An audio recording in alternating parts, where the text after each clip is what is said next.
Hi, my beautiful, precious family. Welcome back to Mr. Peter Stories.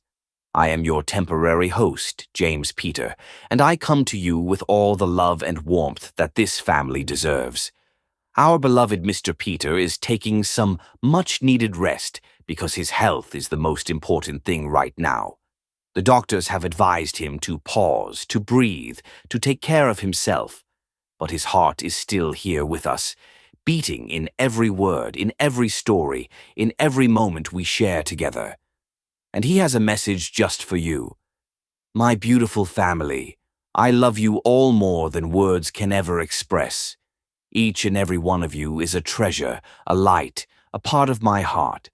This channel is our home, built with love, with passion, with emotion, and now it's in your hands to keep it shining, to keep it growing. Never forget how much you mean to me. Your love, your support, your kindness. They are everything. I know I can never replace Mr. Peter. No one can. He is one of a kind, but I promise from the depths of my soul that I will give you my very best. I will pour my heart into these stories, into these words, into this journey, because you deserve nothing less. Before we begin, let us take a moment to lift up our hearts in a prayer for all of us, for this beautiful, extraordinary family. Heavenly Father, with all the love in my heart, I thank you for this family, a family not bound by blood, but by something even greater: love, faith, and the power of stories that bring us together. Bless every single soul listening right now. Wipe away their worries, heal their hearts, and fill their lives with endless joy. If they are hurting, bring them comfort. If they are struggling, bring them strength. If they feel alone, remind them that they are never, ever alone. Let love surround them. Let kindness embrace them. Let hope guide their every step. And Father, we lift up Mr. Peter to you. Wrap him in your healing hands, restore his strength, and bring him back to us stronger than ever.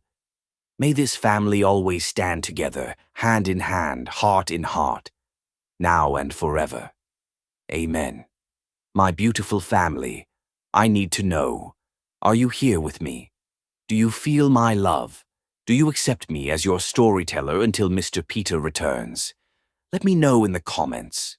Your voices, your presence, your love. It means everything. And now, with all the passion, with all the emotion, let's begin. The rain lashed against the windows of the Pearl Mansion, nature's fury matching the storm brewing inside Cora Pearl's heart. She stared at her reflection in the ornate mirror, barely recognizing the woman who gazed back at her. The custom designer wedding gown, worth more than most people's annual salary, felt like a prison garment, each crystal and pearl weighing her down like shackles. 10 minutes, Miss Pearl, called the wedding coordinator through the door. Your father insists we keep to schedule despite the weather. Cora's hands trembled as she clutched the edge of the vanity. Of course, Lawrence Pearl wouldn't let a mere hurricane delay his business transaction. That's all this wedding was to him, merging his real estate empire with Marcus Thornhill's International Holdings, with his daughter as the collateral. I've prepared my whole life for this, she whispered to herself, the lie bitter on her tongue. What she had prepared for was becoming one of the country's most innovative architects. Her degree from MIT wasn't meant to collect dust, while she played corporate wife to a man whose touch made her skin crawl. The thunderclap that shook the windows felt like a sign. Cora's gaze landed on the small purse containing her essentials: ID, credit cards her father couldn't track, and the emergency cash she'd been secretly saving. It was now or never. Without allowing herself another moment of hesitation, she grabbed the purse, kicked off her heels, and opened the bedroom window. The service ladder used by maintenance staff provided her escape route down to the garden.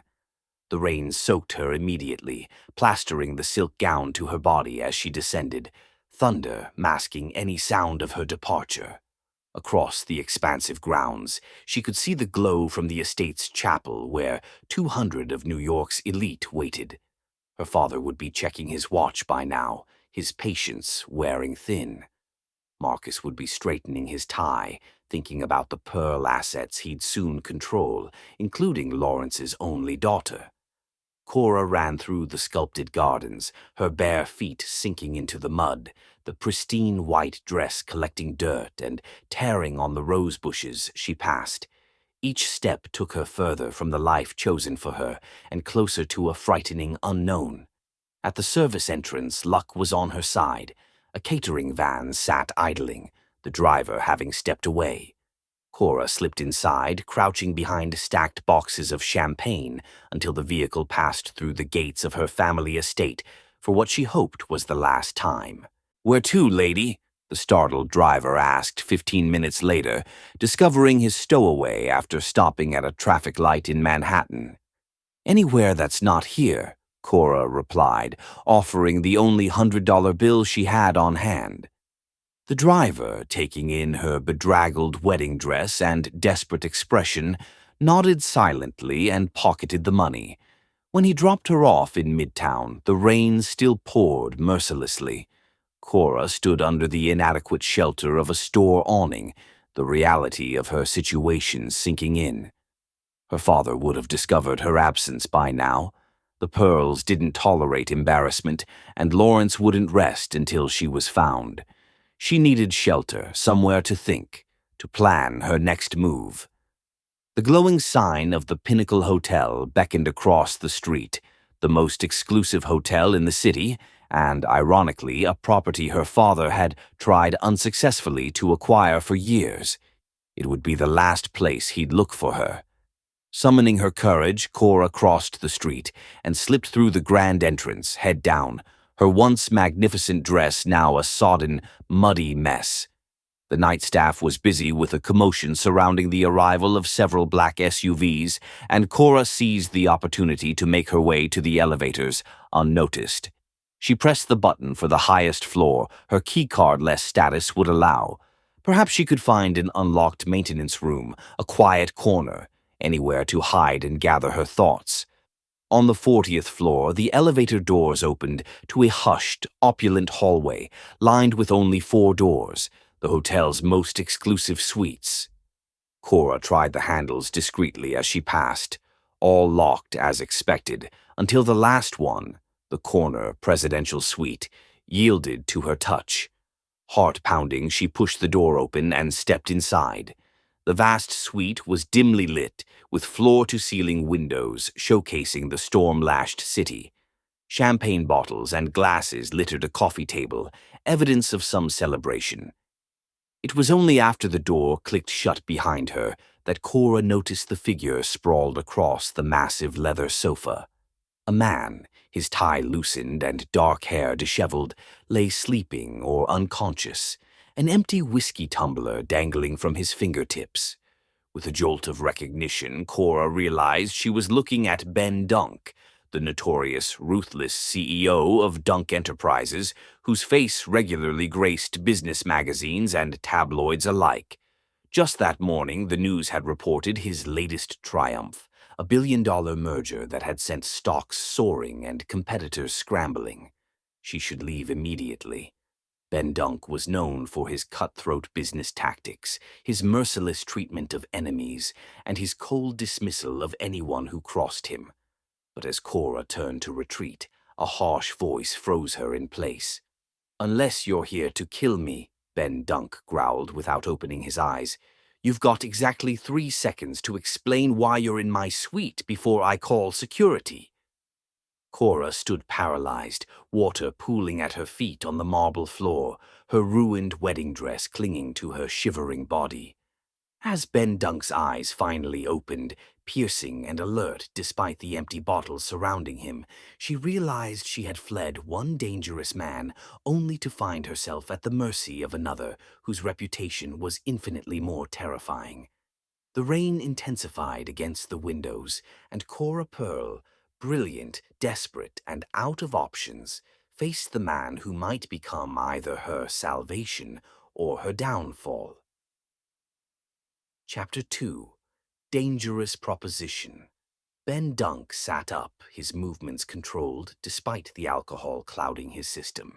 Even in his disheveled state, designer shirt wrinkled, 5 o'clock shadow darkening his jaw, he exuded the dangerous power that had made him a legend in corporate America. His eyes, steel gray and unnervingly focused, took in every detail of the unexpected intruder. "A runaway bride," he observed, his voice a low rumble as he set the empty tumbler on the table. "In my suite. How theatrical."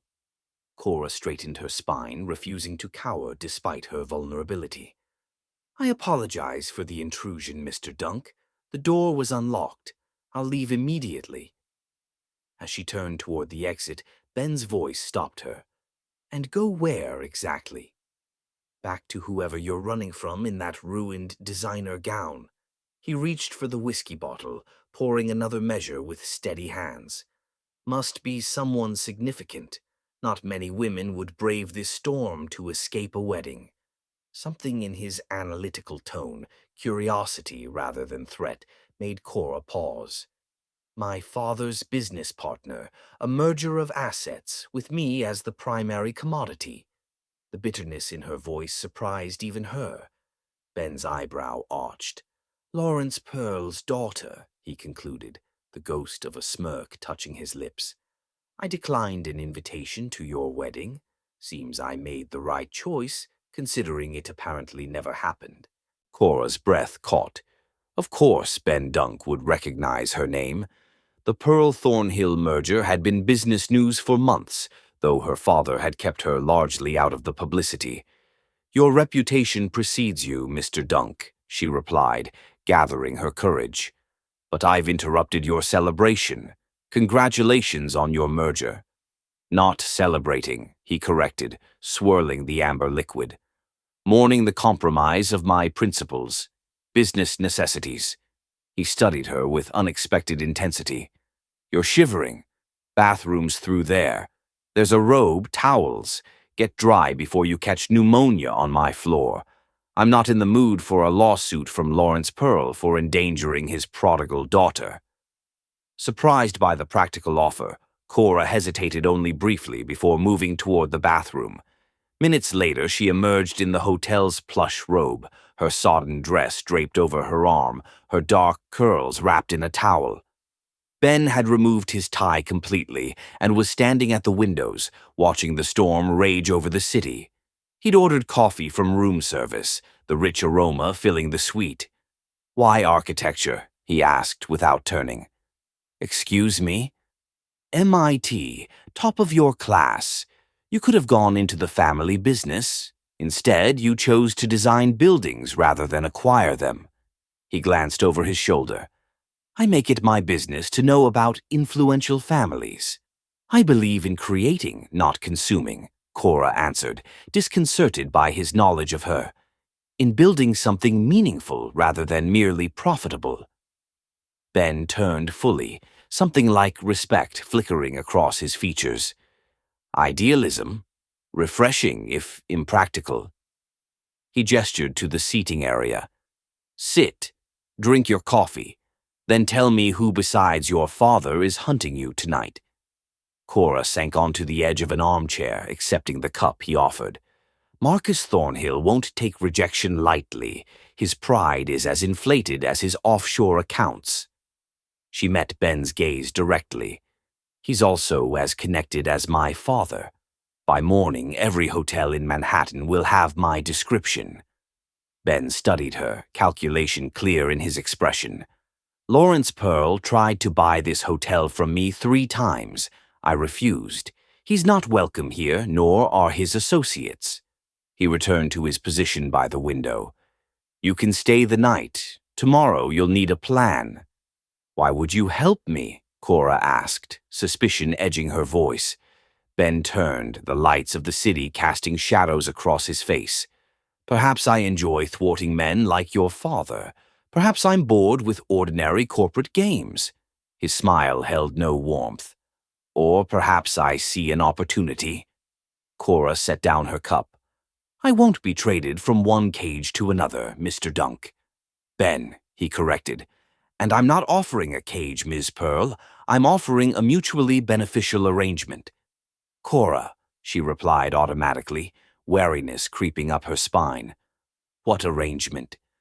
My PR team has been hounding me to soften my image. The ruthless corporate raider narrative is becoming problematic for certain international negotiations. He spoke matter-of-factly, as though discussing the weather rather than his life.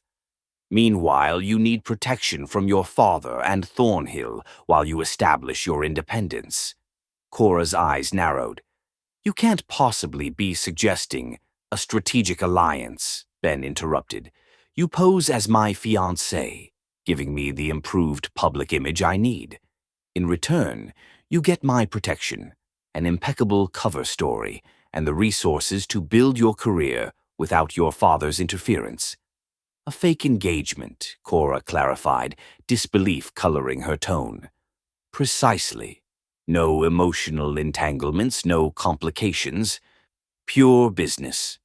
Ben's face remained impassive. Your father wouldn't dare move against my fiancé, and Thornhill would be forced to retreat. My reputation would ensure your safety. While I help humanize the notorious Ben Dunk for the press, Cora added, catching on quickly. Brilliant business mind falls for independent, accomplished woman. The tabloids would love it. The arrangement would be temporary. 6 months, perhaps a year, Ben continued, long enough to serve both our purposes. Then an amicable, private parting of ways. You'd be free to pursue your career with doors opened rather than closed by the Pearl name.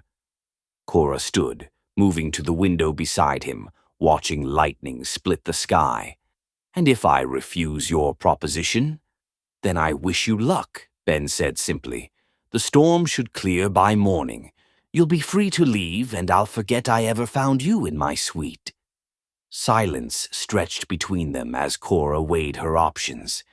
Every door in New York would close to her once her father made calls. Her accounts would be frozen, her contacts pressured. She had savings, but not enough to disappear completely. If I agree, she said finally, turning to face him, I have conditions.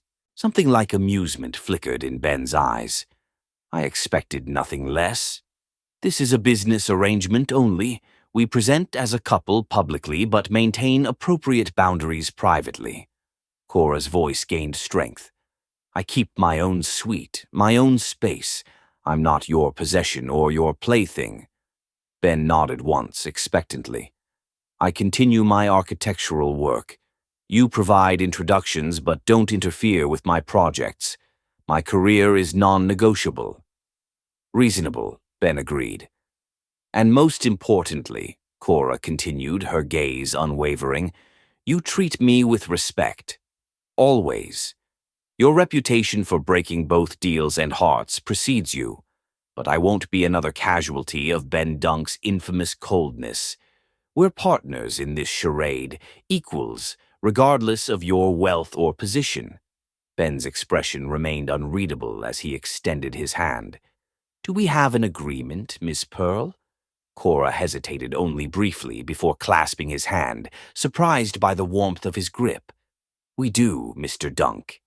Outside, the storm began to subside, but inside the presidential suite of the Pinnacle, a more complex tempest was just beginning to form. First rule of business, Ben said, releasing her hand. Get some sleep. The guest room is yours. Tomorrow we begin constructing our story and your new life. As Cora retreated to the offered sanctuary, she couldn't shake the feeling that she'd just made a deal with a devil who might be more dangerous than the ones she'd fled. Yet, for the first time since her father had announced her engagement to Marcus Thornhill, she felt something unexpected. Hope.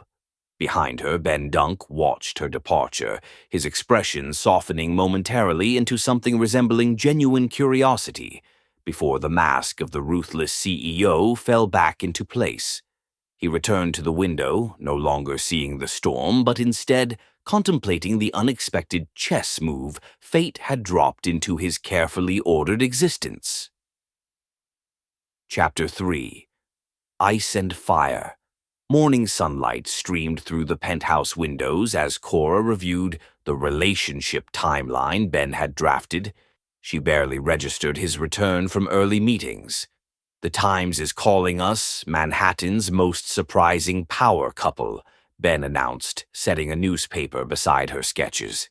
Their gala photograph dominated the society page, Ben looking at her with apparent admiration, their chemistry undeniable even in print.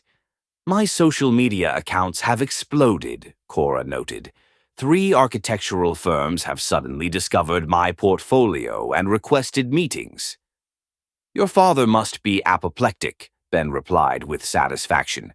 "His stock dropped 3 points this morning." "I'm not an asset to be leveraged," Cora reminded him, returning to her drawings. "No," Ben agreed, his tone softening. "You're considerably more valuable than that." The casual compliment hung in the air between them. Ben switched to business mode, mentioning that Victor would be visiting to discuss their arrangement. "Your CFO doesn't approve of your fake fiancé?" Cora asked. "Victor doesn't approve of anything that introduces variables into carefully constructed plans," Ben replied. "He's been managing risk for me since we were children." When Victor arrived, his scrutiny of Cora was unmasked. "MIT architecture, summa cum laude, rejected 3 prestigious firms to work independently, estranged from your father as of 4 days ago. I did my homework." "I'd expect nothing less from Ben's right hand," Cora replied coolly. "Victor," Ben warned, "Cora is not under investigation." "Everyone connected to you warrants investigation," Victor countered, his expression unusually tense. "Lawrence Pearl is not someone to antagonize lightly. He has connections that reach places even you can't protect against." "Sounds like you're speaking from experience," Ben noted. Victor adjusted his glasses nervously. "I'm speaking from caution. My family in Taiwan. They're still citizens there. International business can get complicated." He quickly changed subjects. "And let's not forget your history with women. The Bennett divorce nearly cost us the European expansion." "Elizabeth Bennet was a mistake," Ben acknowledged without looking up. "Cora Pearl is a strategy." "A strategy," Victor repeated skeptically. "Not an impulsive decision triggered by finding a beautiful woman in your hotel suite." After Victor departed with obvious reluctance, Cora asked about Elizabeth Bennet. "A mistake," Ben replied, his expression hardening. "She wanted access to company information, used our relationship to get it, then tried to leverage it during our divorce." "And now Victor's warning you about me," Cora observed. "Yes, though he seems unusually agitated lately," Ben admitted with a slight frown. "He's been receiving calls he won't take in the office." Later that afternoon, Cora visited Dunk Enterprises at Marion's invitation. The company headquarters revealed itself to be surprisingly innovative and socially conscious in many of its developments. The staff lounge was Ben's insistence, Marion explained, showing her a bright space with quality food and comfortable seating. He remembers his mother never having decent places to rest during her factory shifts. In the design department, Cora studied architectural models of current projects with professional interest until one stopped her cold: the East Side project with its sleek tower rising from a model neighborhood. James Whitfield, the development director, approached her. "You must be Ben's fiancée. Your reputation precedes you, Miss Pearl."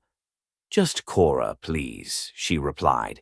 "This design will cast significant shadows on Renaissance Park, especially in winter months." Whitfield's smile tightened. "A necessary compromise for density requirements." "Formalities," Cora repeated when he dismissed community objections as mere formalities. "Those formalities represent people's lives and heritage." Ben appeared in the doorway, watching their exchange with an unreadable expression. "James," Ben acknowledged coolly, "I see you've met my fiancé." Put on the spot, Cora outlined her alternative approach to the design. When she finished, Ben studied the model thoughtfully. "Implement her changes," he said finally, surprising both Cora and Whitfield.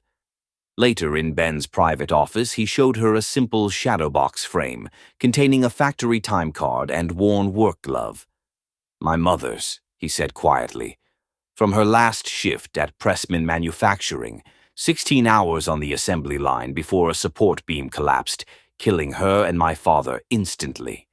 His voice remained even, but Cora could feel the controlled emotion beneath it. The company had ignored safety violations for years to maximize profits. "Ben, I'm so sorry," Cora whispered, reaching for his hand in a gesture of pure instinct. Ben looked down at their joined hands with surprise but didn't pull away. For a moment, they stood in silence, connected by more than their staged engagement.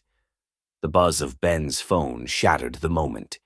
"Your father has scheduled a press conference," he said, all vulnerability vanishing. "He plans to publicly question the legitimacy of our engagement." "He's trying to paint me as unstable or coerced," Cora realized. "He's miscalculated," Ben replied coldly. "Public sympathy will favor the reunited daughter over the controlling father." The professional distance reasserted itself between them, the glimpse of connection fading as rapidly as it had appeared.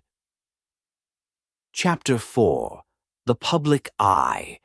The Metropolitan Museum's annual charity gala transformed its grand staircase into a river of designer gowns and bespoke suits, flashbulbs creating a constant twilight as New York's elite performed their carefully choreographed entrances.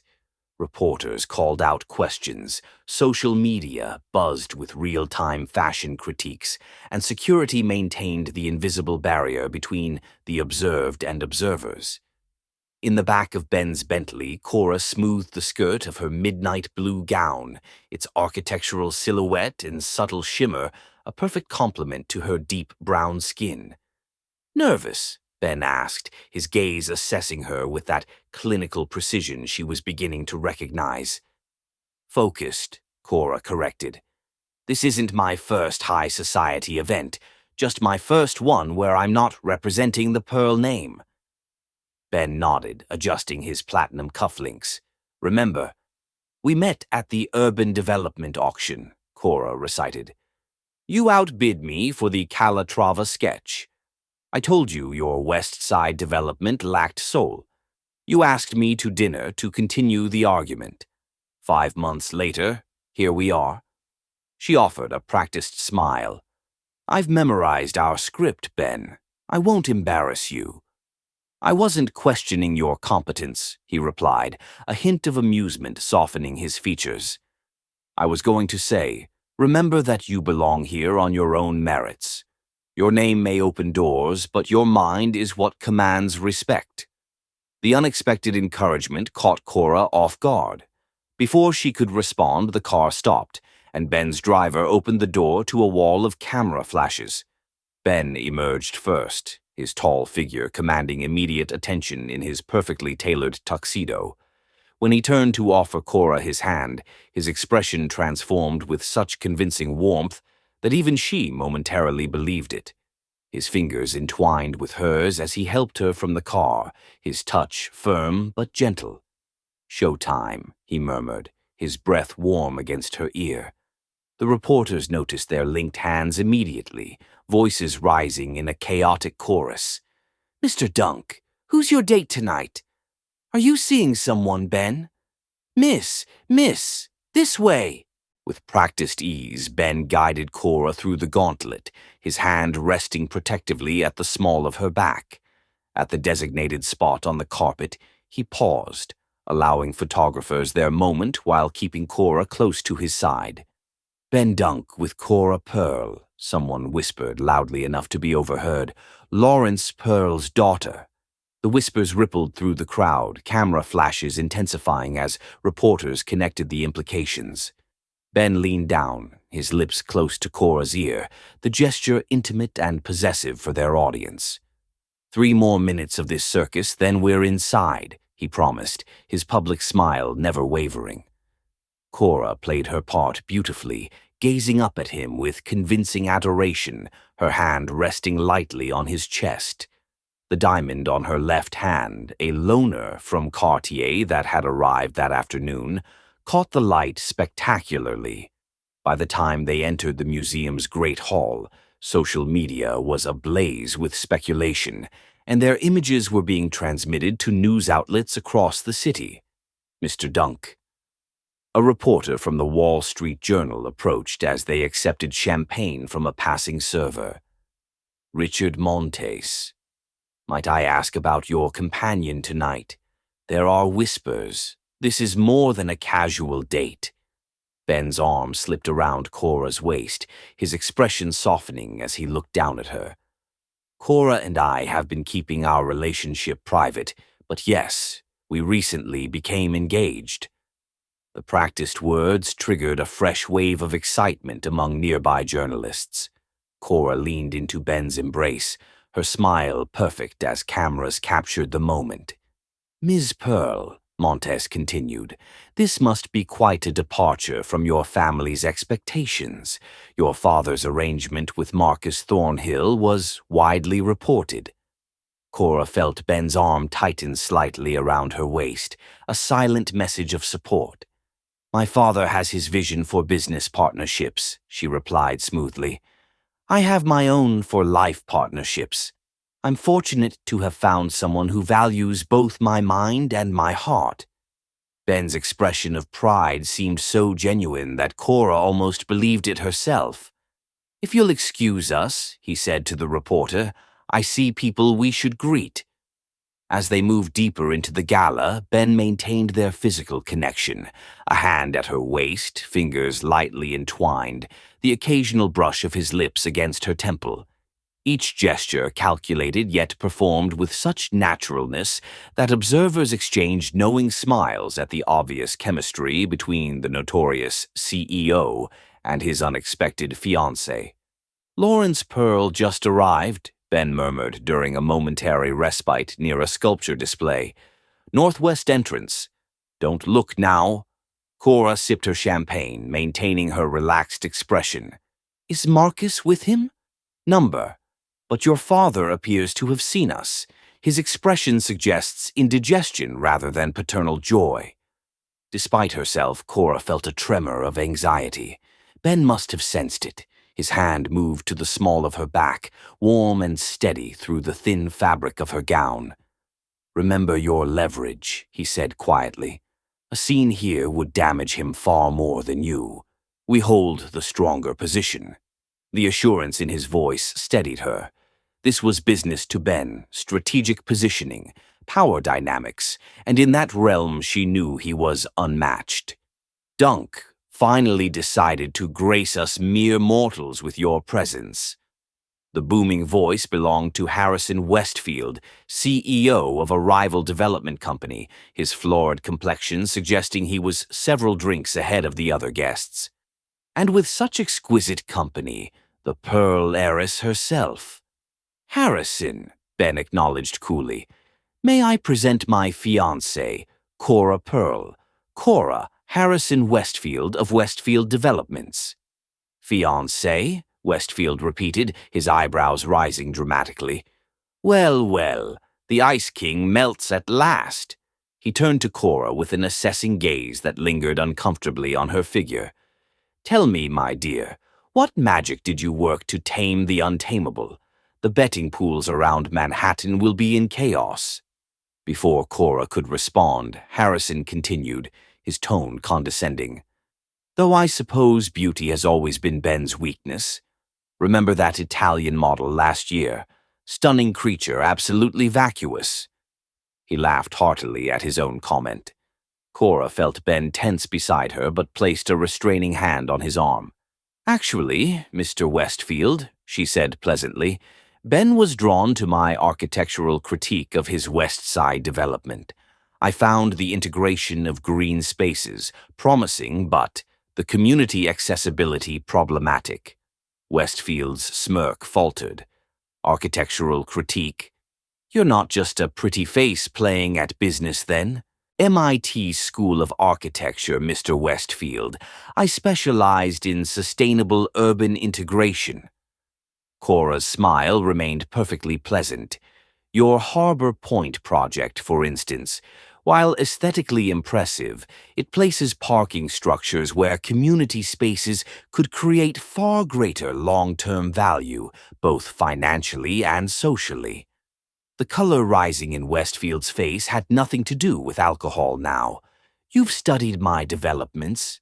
I make it a point to analyze the work of all major firms in the city, Cora replied, especially those who consistently prioritize short-term profits over sustainable community growth.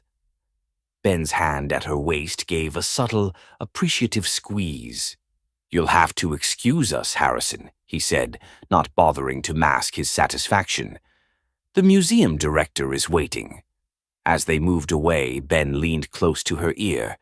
"That was magnificent," he murmured, genuine admiration in his voice. "Westfield has been trying to poach my investors for months. You just publicly eviscerated his entire business philosophy." "He deserved worse," Cora replied, her smile never faltering for their audience. "Men like him assume women are decorative accessories, not thinking partners." "A mistake I won't make," Ben said, and something in his tone made Cora glance up sharply. The admiration in his eyes seemed too genuine for their charade, a warmth there she hadn't seen before. The remainder of the evening passed in a whirlwind of introductions and carefully navigated conversations. Cora impressed Ben's business associates with her insightful comments and charmed the social elite with her genuine interest in their charitable causes. Throughout it all, Ben remained at her side, the perfect attentive fiancé, his public persona warmer and more approachable than anyone could remember seeing. By the time they finally slipped away from the gala, the night's narrative had been successfully established in both the business press and social media. Ruthless tycoon Ben Dunk had found his match in the brilliant independent Cora Pearl, whose decision to break from her family's expectations for love had the city's romantics swooning. In the sanctuary of the Bentley, Cora finally allowed her perfect posture to relax, kicking off her heels with a sigh of relief. "Your performance exceeded expectations," Ben said as the car pulled away from the museum. "Every major publication will be covering our engagement by morning." "Your acting wasn't bad either," Cora replied, massaging her feet. "I almost believed you were madly in love with me a few times there." A ghost of a smile touched Ben's lips. "I've negotiated billion-dollar deals with hostile foreign governments. Pretending to be captivated by an intelligent, beautiful woman is hardly a challenge." The casual compliment hung in the air between them, neither acknowledging the momentary shift it created. Cora turned to gaze out the window, unwilling to examine why her heart had quickened at his words. "Your father cornered me in the cigar room," Ben said after a moment, his tone returning to business. "He suggested I was adding corporate kidnapping to my list of offenses." Cora turned back to him sharply. "What did you tell him?" "That his daughter is a grown woman who makes her own choices, and that threats against either of us would be met with the full force of my considerable resources." Ben's expression hardened. He didn't appreciate being reminded that my legal team is significantly larger than his. "He won't give up easily," Cora warned. "Lawrence Pearl doesn't accept defeat, especially not from his own daughter." "Neither do I," Ben replied simply. "And unlike your father, I play to win, not merely to avoid losing." The confidence in his voice was oddly reassuring. For the first time since fleeing her wedding, Cora felt truly protected, not just physically, but strategically. Ben Dunk might be ruthless, but he was ruthless in her defense now. As the Bentley glided through the late-night streets, Cora found herself studying his profile in the passing streetlights. The strong jaw, the intensity of focus even in repose, the occasional flash of something deeper behind his carefully maintained facade. "Thank you," she said softly, "for tonight, for all of this." Ben turned to her, his expression unreadable. We made a deal. I keep my promises. Is that all this is to you? A business arrangement? The question slipped out before she could reconsider it. For a moment, Ben said nothing, his gaze searching hers with unexpected intensity. It's what we agreed to, he finally replied, his voice lower, rougher. Anything else would be complicated. The air between them seemed to thicken, charged with something neither was willing to name. Cora became acutely aware of the small distance separating them on the leather seat, the lingering scent of his cologne, the memory of his hand at her waist throughout the evening. Complicated isn't always bad, she found herself saying, her voice barely above a whisper. Ben's gaze dropped briefly to her lips, then back to her eyes, something like conflict passing across his features. Cora. Whatever he might have said was cut short as the car pulled smoothly to a stop outside the Pinnacle. The moment shattered, reality reasserting itself as the driver opened Ben's door. Yet, as they rode the elevator to the penthouse level in silence, the tension remained, an unacknowledged undercurrent beneath their carefully constructed arrangement. At the door to her suite, Cora paused, turning to face Ben with sudden determination. We should practice, she said. Practice what? This. With unexpected boldness, Cora reached up, her hand resting lightly against his cheek as she pressed her lips to his. The kiss was intended to be brief, practical, a necessary rehearsal for their public performance. But the moment their lips met, something shifted. Ben remained perfectly still for only a second before his arms encircled her waist, drawing her closer as the kiss deepened from experimental to something far more dangerous. His mouth moved against hers with unexpected gentleness, belying the strength in the hands that held her. Cora's fingers slid into his hair, her body arching instinctively into his, as what had begun as pretense transformed into something undeniably real. When they finally broke apart, both were breathing unevenly, the pretense of clinical practice impossible to maintain. Ben's eyes had darkened, the usual cool calculation replaced by heat that made Cora's pulse race. That was, she began. Convincing, Ben supplied, his voice rough as he slowly released her. Our audience will have no doubts. The retreat to safer ground was palpable, both of them stepping back from the precipice the kiss had revealed. Cora nodded, grateful for the excuse, even as something within her protested the return to their scripted roles. Good night, Ben, she said, her hand on the door handle. Good night, Cora. His expression had already begun to recompose itself, the momentary vulnerability receding. As her door closed between them, Cora leaned against it, her fingertips touching her still tingling lips, confronting the uncomfortable truth that their performance was becoming dangerously real, at least for her.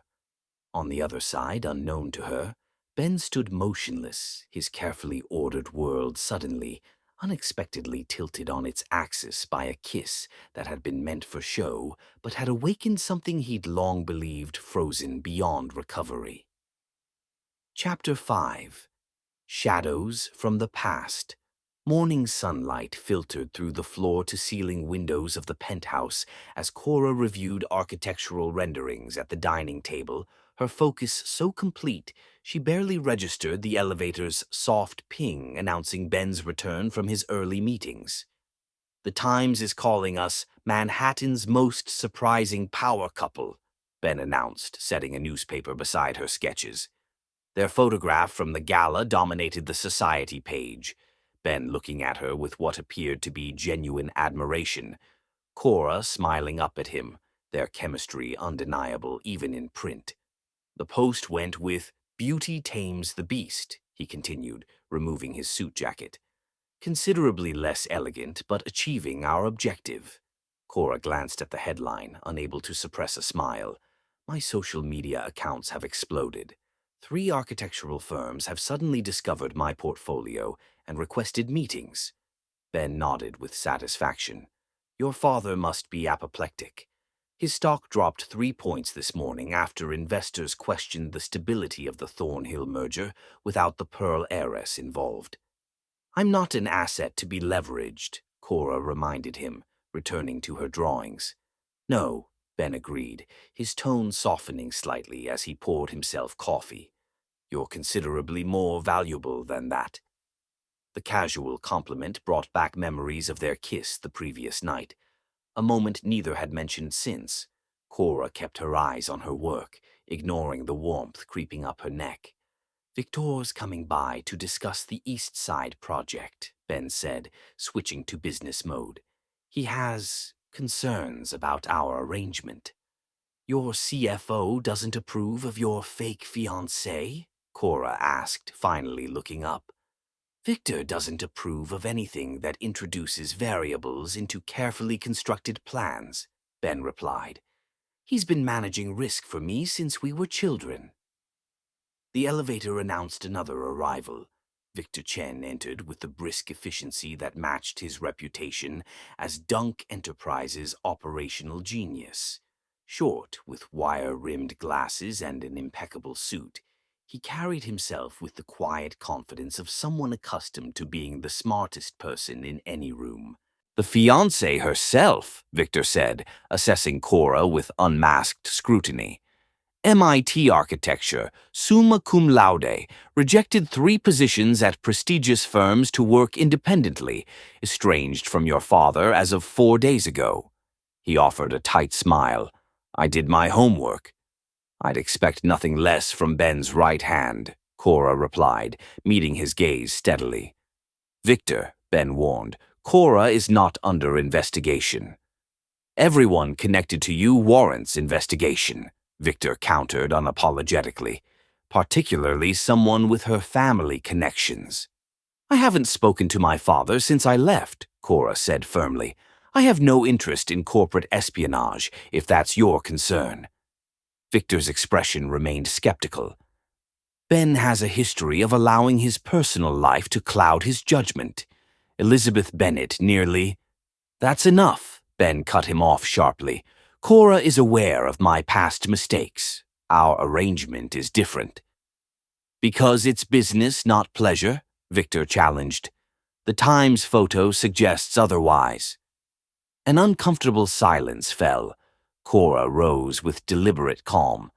I'll give you two some privacy for this discussion. No, Ben said, his tone leaving no room for argument. Victor needs to understand that insulting you insults me. He turned to his friend. Say what you came to say about the East Side project, then leave. Your concerns about my personal life are noted and dismissed. Victor's eyes widened slightly at the unexpected rebuke. After a moment, he nodded curtly and opened his tablet, transitioning to business with practiced ease. The community board is pushing back on the height restrictions. They're demanding more affordable units and threatening to involve the Historical Preservation Committee. Ben frowned. The zoning allows for 60 stories. We've already compromised at 48. The building would cast shadows over Renaissance Park, Victor explained. They're concerned about the impact on the historic black neighborhood that's finally recovering after decades of neglect. A subtle tension filled the room. Cora glanced between the two men, sensing an unspoken history beneath the business discussion. After Victor departed with obvious reluctance, an awkward silence settled over the penthouse. Your friend doesn't trust me, Cora observed finally. Victor doesn't trust anyone, Ben replied, loosening his tie. But he's loyal beyond reason. He saved me from myself more times than I can count. Saved you from women like Elizabeth Bennet? Cora asked carefully. What happened there? Ben's expression hardened. A mistake. She wanted access to company information, used our relationship to get it, then tried to leverage it during our divorce. His voice carried the brittleness of old pain. Victor warned me. I didn't listen. And now he's warning you about me. Yes, though he seems unusually agitated lately, Ben admitted with a slight frown. He's been receiving calls he won't take in the office, and yesterday I found him erasing something from his computer when I walked in. He claimed it was just personal family matters. Could it be trouble with his family in Taiwan? Cora asked. Ben's brow furrowed. I hadn't considered that. Victor's always been private about his family, but he's seemed distracted recently. More than your appearance in my life would explain. History informing present caution? Ben moved to the window, gazing out at the city. Victor grew up watching his parents struggle after being cheated by supposed friends.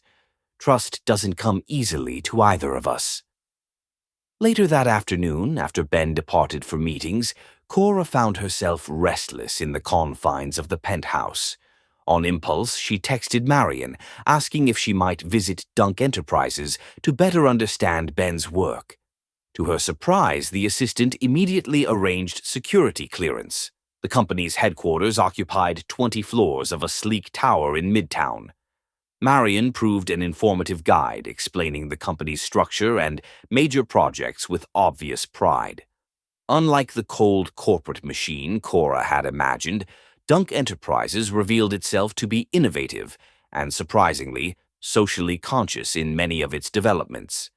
Their tour eventually led to the design department, where architectural models of current projects lined the walls. Cora moved among them with professional interest until one stopped her cold. The East Side Project, she murmured, studying the sleek tower rising from a model neighborhood. Our most ambitious development this year, said a male voice behind her. Cora turned to find a tall, silver-haired man watching her with open curiosity. His expensive suit and authoritative bearing marked him as an executive. James Whitfield, Development Director, he introduced himself. You must be Ben's fiancée. Your reputation precedes you, Miss Pearl. Just Cora, please, she replied, shaking his offered hand. I was admiring your models. The cantilevered section here is particularly bold. You know architecture, Whitfield observed, seeming genuinely surprised. MIT, Cora explained, used to the reaction. This design will cast significant shadows on Renaissance Park, especially in winter months. Whitfield's smile tightened. A necessary compromise for density requirements. Not necessarily, Cora countered, pointing to specific elements. Adjusting the orientation and tapering the upper floors would preserve your square footage while minimizing shadow impact. An interesting theory, Whitfield said dismissively. But the design is finalized. The community objections are merely formalities to navigate. Formalities, Cora repeated, anger rising. Those formalities represent people's lives and heritage.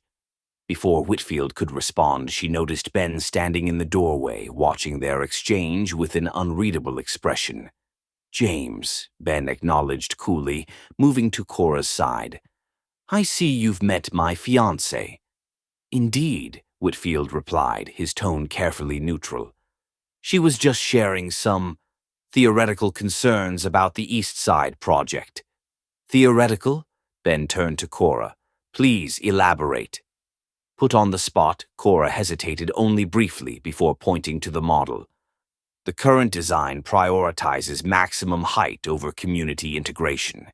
It will cast Renaissance Park into shadow for approximately 6 hours daily during winter months, affecting both residential quality of life and the historic community garden. Ben studied the model, his expression thoughtful.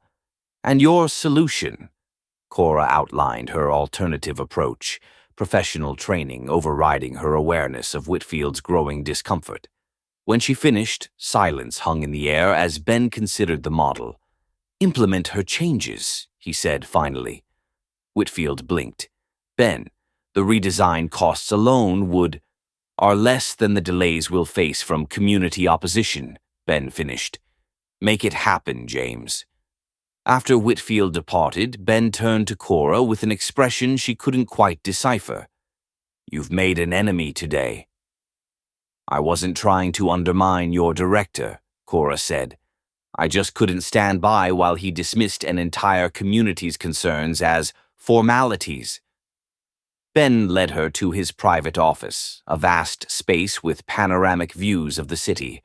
One wall held framed photographs of Dunk Enterprises projects, but Ben guided her to a different display, a simple shadowbox frame containing what appeared to be a factory time card and a worn work glove.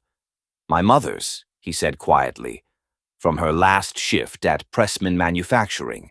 16 hours on the assembly line the day before, a support beam collapsed, killing her and my father instantly." His voice remained even, but Cora could feel the tightly controlled emotion beneath it. The owners had ignored safety violations for years to maximize profits. They paid a fine that amounted to less than one day's revenue. Cora's heart contracted. "Ben, I'm so sorry." "I was 14, he continued, his gaze fixed on the memento. "I promised myself I'd build a company powerful enough that no one could ever dismiss the value of workers' lives again." His eyes, when they finally met hers, held a complexity of emotion that took her breath away. "So no, Cora, I don't separate business from human consequences. Every decision I make carries the weight of what I witnessed." The buzz of Ben's phone shattered the moment. He checked the message, his expression immediately hardening. "Your father has scheduled a press conference for tomorrow morning," he said, all vulnerability vanishing beneath his business persona. "Apparently, he plans to publicly express concern for your well-being and question the legitimacy of our engagement." "He's trying to paint me as unstable or coerced," Cora replied, her stomach knotting. "Creating a narrative that lets him save face." "He's miscalculated," Ben replied, his tone cold. "Public sympathy will favor the reunited daughter over the controlling father." As Cora prepared to leave, she found not Marion but Victor Chen waiting with barely concealed impatience.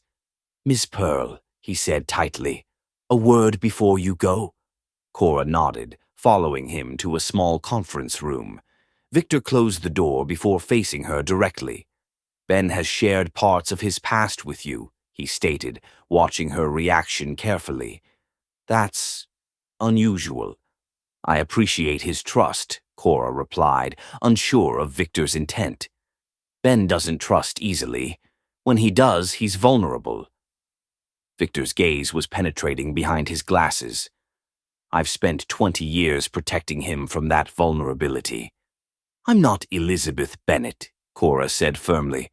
"I have no interest in exploiting Ben's confidence." "Perhaps not intentionally," Victor conceded. "But this arrangement between you, it's dangerous territory. Ben claims it's purely strategic, but I know him better than anyone." He leaned forward slightly.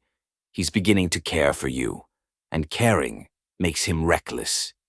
The blunt assessment caught Cora off guard. "Our engagement is mutually beneficial business," she insisted, ignoring the flutter in her chest at Victor's words. "Then keep it that way," Victor advised. "Ben rebuilt himself after his parents died, constructed walls most people never get past. Don't mistake glimpses behind those walls for an invitation to demolish them." He straightened, professional detachment returning. "For both your sakes." The warning followed Cora back to the penthouse, where she found a large manila envelope waiting.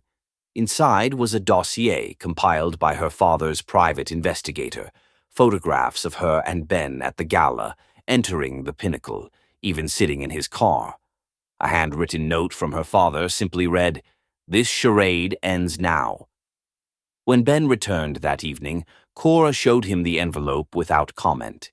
His expression darkened as he examined the contents, the muscle in his jaw tightening. "Your father's desperation is showing," he said finally. "These photos prove nothing except that we're together." "He's building a case," Cora replied. "These are just the first shots." Ben set the photos down, his gaze meeting hers with unexpected intensity. "Are you afraid?" "Not of my father," Cora answered honestly, "but of the damage he might cause." "To your company?" Your reputation. Something softened in Ben's expression. Lawrence Pearl doesn't concern me, Cora. He's fighting a battle with outdated weapons against an enemy he doesn't understand. His hand reached for hers, the gesture more protective than performative. We'll weather this storm together. The sincerity in his voice made her wonder, for the first time, if their arrangement might be evolving into something neither had anticipated, something that transcended business and ventured into territory far more dangerous for both their carefully guarded hearts. Chapter 6. Trust Falls. The revised East Side renderings, Mr. Dunk, James Whitfield announced, barely concealing his displeasure as he laid the architectural plans on Ben's desk. As instructed, we've implemented Ms. Pearl's suggestions. Ben studied the drawings with practiced scrutiny. The redesigned tower now featured a graceful taper that preserved square footage while minimizing shadow impact on Renaissance Park. Estimated cost increase, Ben asked. $14 million plus 3 months of additional construction time, Whitfield confirmed tightly. Proceed with the revised design, Ben ordered. And James, send copies of these to Cora. I'd value her further input. Later that day, Cora visited Ben's office carrying an architectural portfolio. I hope I'm not interrupting, she said, closing the door behind her. Not at all, Ben replied. James just delivered the revised East Side plans. I may have overstepped with Whitfield, Cora admitted. It wasn't my place to critique your company's design approach. Your assessment was correct, Ben replied. In fact, I'd like to offer you a consulting position on the project, professional collaboration, separate from our personal arrangement. Cora considered the proposal. On one condition, I retain full creative control over my contributions. You drive a hard bargain, Ms. Pearl, Ben said with a rare, genuine smile. They shook hands, the contact lingering longer than necessary. My afternoon meetings have been postponed, Ben announced suddenly. Would you like to see where I grew up? The Bronx? Cora asked, surprised by the invitation. I'd like that very much. An hour later, Ben's Aston Martin pulled onto a quiet street in the South Bronx. He pointed out landmarks of his youth, the school where he'd met Victor, the community center that had provided a safe haven, the factory where his parents had worked. Pressman Manufacturing, he said, his voice tight as they passed a renovated building now housing luxury condominiums.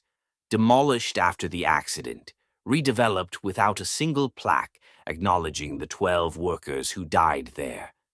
The bitterness in his tone made Cora reach across to touch his arm. Is that why you became a developer? To ensure places have proper memorials to their history? Ben glanced at her, surprised by her perception. Partly. Though the compromises accumulated so gradually, I barely noticed how far I'd strayed from that original purpose. At a modest diner with a faded sign advertising best coffee in the Bronx since 1962, they were warmly greeted by Rosa, the elderly owner who had known Ben since childhood. Over coffee and apple pie, Ben shared stories of his youth, the struggles after his parents' deaths, Victor's family taking him in despite their own financial hardships, the scholarship that had been his ticket out of poverty. I came back after Harvard, he said. But success changes how people see you. The neighbors who'd known me since childhood suddenly treated me like a stranger. It's hard to go home, Cora observed, especially when home has become more symbol than place in your mind. Exactly, Ben agreed, his voice softening. But being here with you, it feels different, like seeing it through new eyes.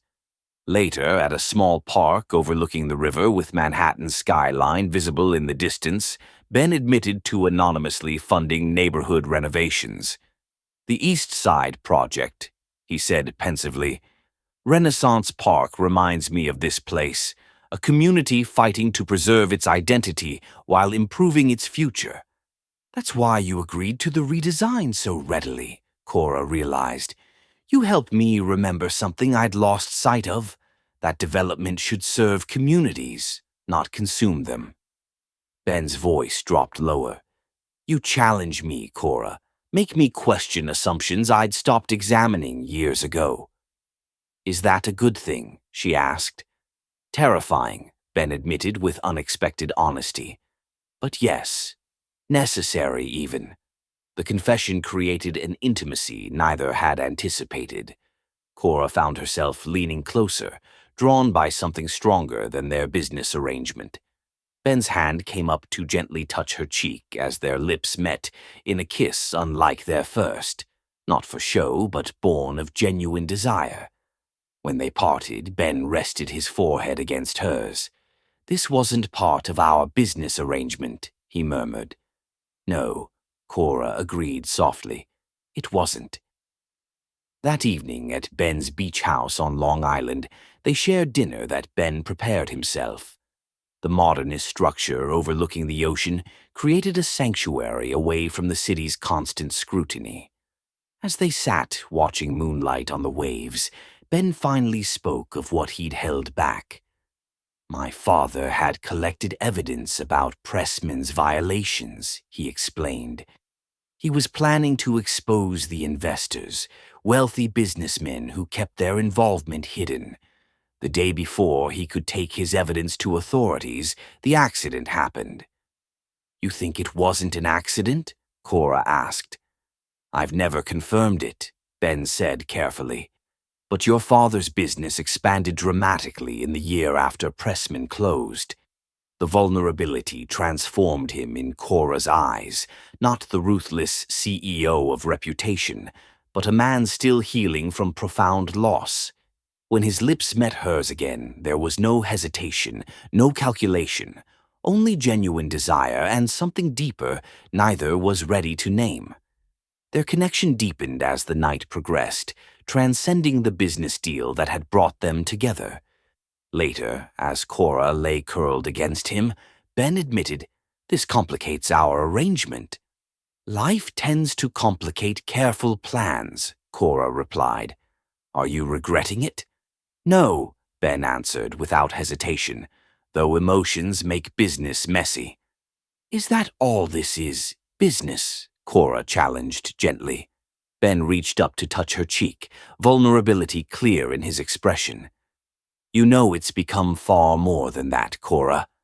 The admission settled between them, a recognition that their carefully structured arrangement had evolved into something neither had anticipated, something that would require courage to explore. Chapter 7. Empire of Cards. Dawn broke over the Atlantic, painting the horizon in hues of gold and rose as Cora stood on the beach house deck, wrapped in Ben's robe, watching the waves. Behind her, Ben emerged with 2 steaming mugs of coffee. You're up early, he observed, handing her a cup. The sunrise was too beautiful to miss, Cora replied. This place is magical, Ben. So different from your city persona. That's why I bought it, he admitted, somewhere to be myself without the expectations that come with being Ben Dunk, ruthless CEO.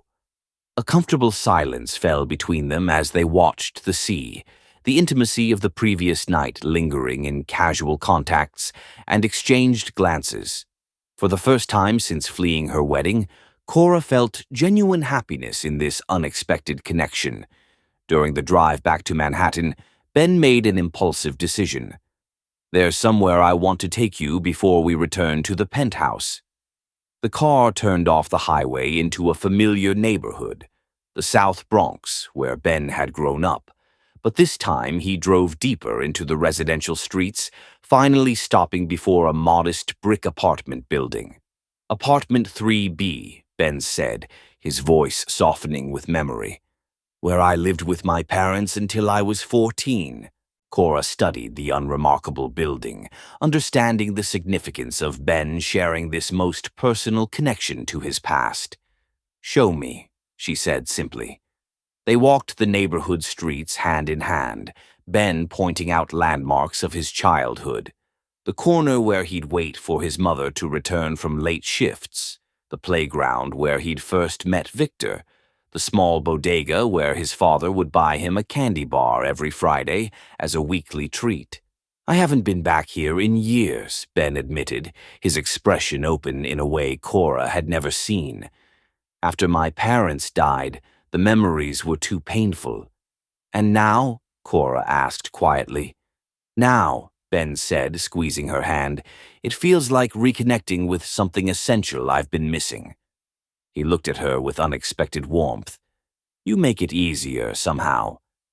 As they turned a corner, an elderly man sweeping the sidewalk outside a small grocery looked up, his weathered face registering shock. Benjamin Dunk? He called out in disbelief.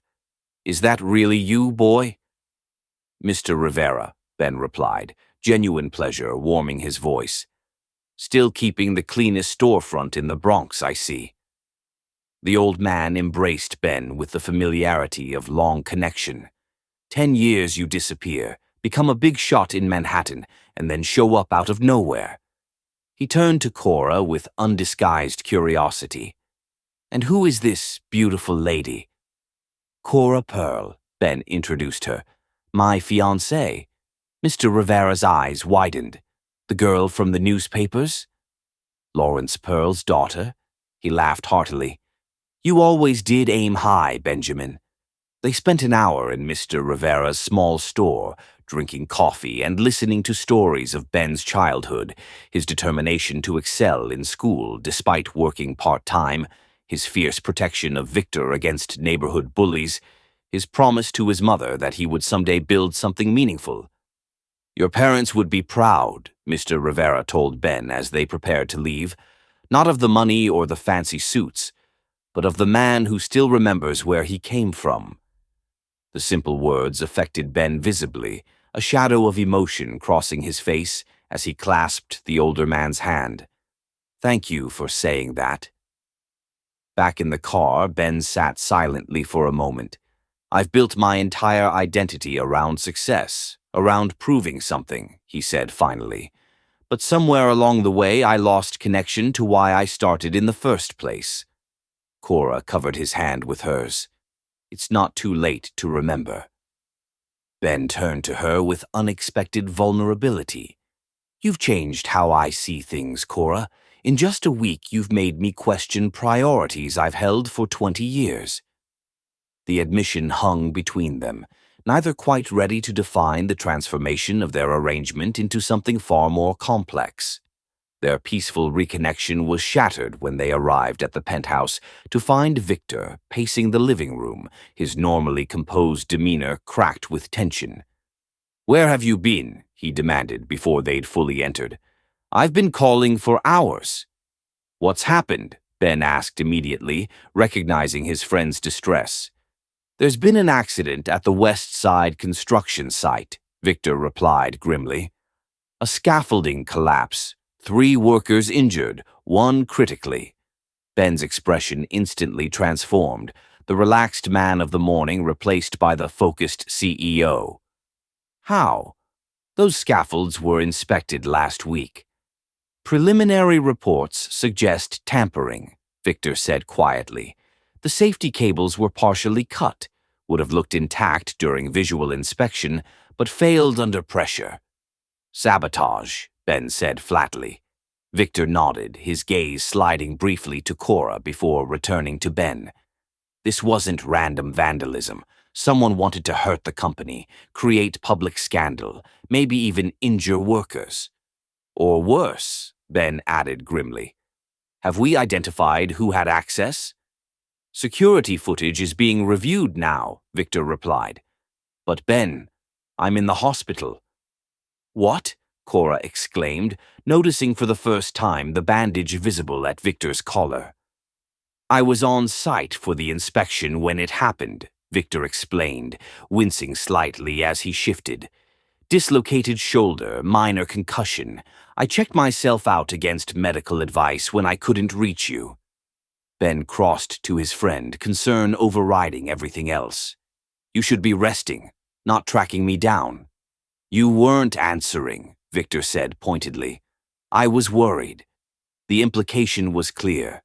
Ben had been unreachable because he was with Cora, distracted from his responsibilities by their evolving relationship. The press is already running with the story, Victor continued. Stock dropped 8 points in the first hour after the news broke. The workers' families are demanding answers. Ben's jaw tightened. Get me everything we have on the safety inspections. I want to meet with the injured workers and their families personally, and double security at all our sites immediately. The intimate connection of the morning evaporated as Ben transformed before Cora's eyes, the warmth and vulnerability replaced by the formidable CEO she'd first encountered. Within minutes, he was on calls with his crisis management team, his legal department, his site managers. Cora stood to the side, suddenly feeling like an intruder in the penthouse that had briefly felt like home. Victor approached her while Ben paced nearby, deep in conversation with his head of security. He'll be consumed by this for days, Victor said quietly.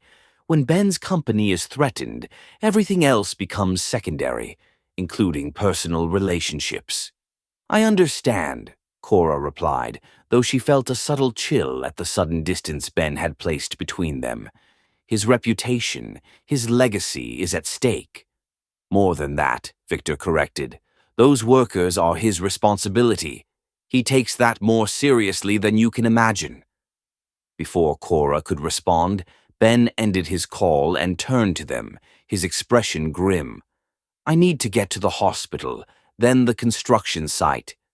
His eyes met Cora's, something apologetic flickering briefly through the professional mask.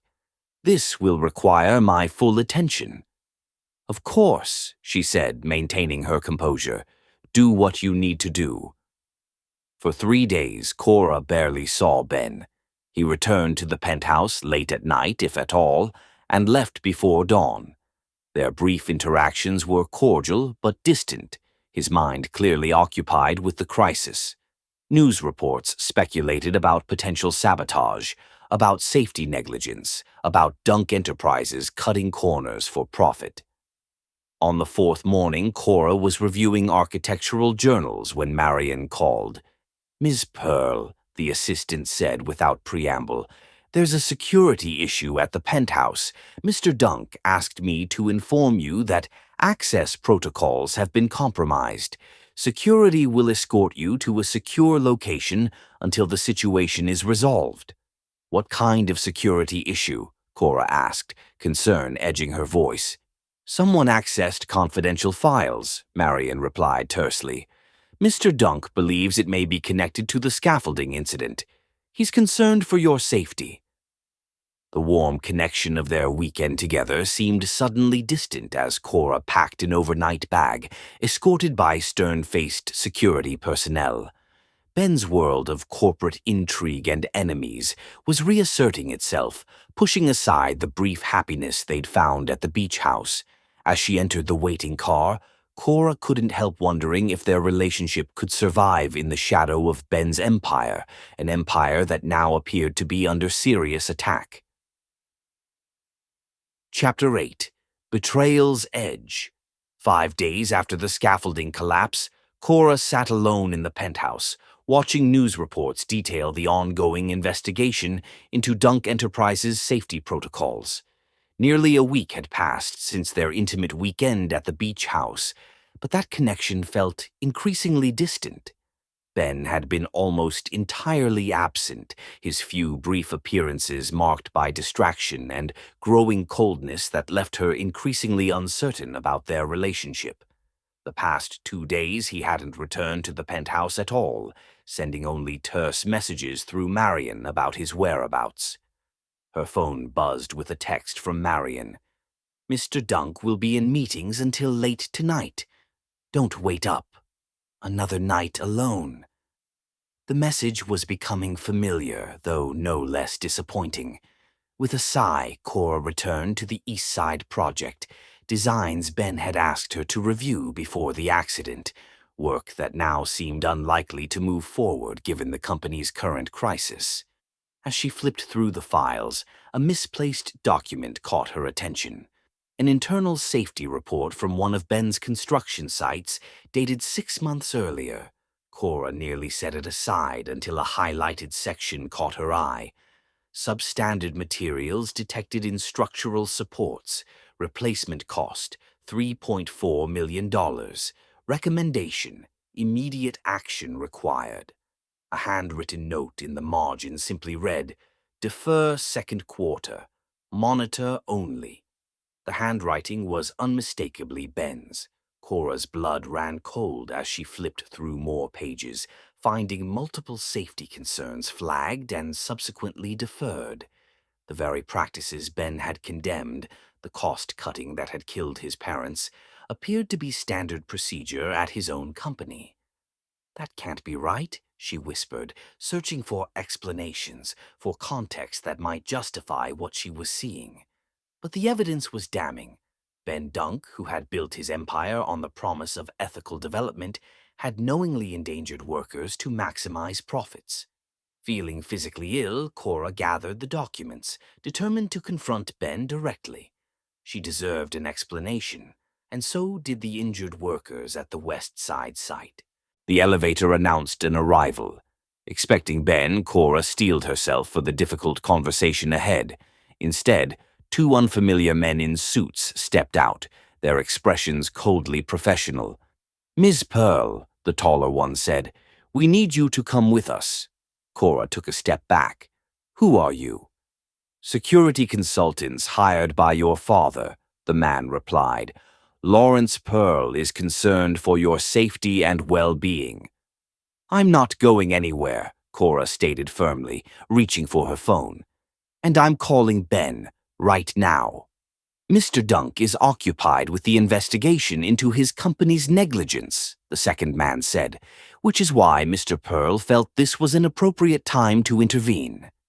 Before Cora could react, the first man moved with surprising speed, grabbing her arm while his partner produced a cloth that he pressed against her face. The sweet-smelling chemical overwhelmed her senses as she struggled briefly before darkness claimed her consciousness.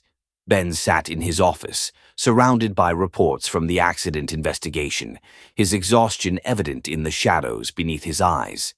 For 5 days he had worked relentlessly to understand how the scaffolding failure had occurred, to ensure the injured workers received the best care, to contain the damage to his company's reputation.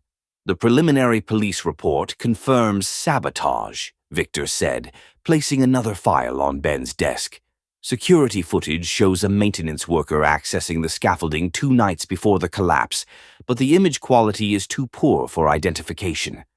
"And the worker remains in critical condition," Ben said grimly.